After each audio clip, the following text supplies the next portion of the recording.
देशाचे गृहमंत्री आदरणीय अमितभाई शहा यांच्या संदर्भाने राष्ट्रवादी काँग्रेस शरद पवार गटाचे प्रमुख शरद पवार यांनी केलेलं भाष्य अत्यंत दुर्दैवी आहे।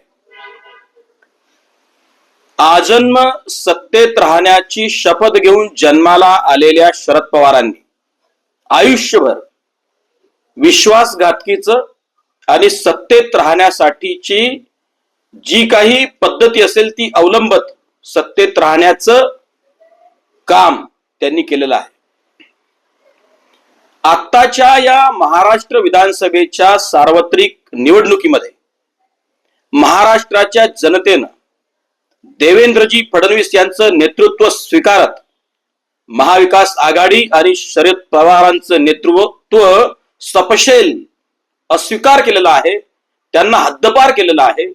महाराष्ट्रात त्यांना भविष्यात कुठलाही स्कोप वाढण्याची कुठली संधी त्यांना दिसत नाहीये आणि त्यामुळे सत्तेच्या बाहेर राहण्यामुळे जे काही परिणाम त्यांच्या डोक्यावर झालेले आहेत त्यातून ते वक्तव्य, त्यातून त्यांचं फ्रस्ट्रेशन, त्यातून त्यांची निराशा ही आता दिसते आहे। या देशातल्या सुबुद्ध जनतेनं आणि महाराष्ट्रातल्या 12 करोड जनतेनं देवेंद्रजी फडणवीस आणि सन्मान्य मोदीजींचं, सन्मान्य अमितभाई शहाजींचं नेतृत्व स्वीकारताना विकासाला आपला कौल दिलेला आहे। हे शरद पवारांना स्वीकारता येत नसल्यामुळं या पद्धतीचं स्टेटमेंट, या पद्धतीची निराशा त्यांच्या वक्तव्यातून आज आपल्या पुढे आलेली आहे।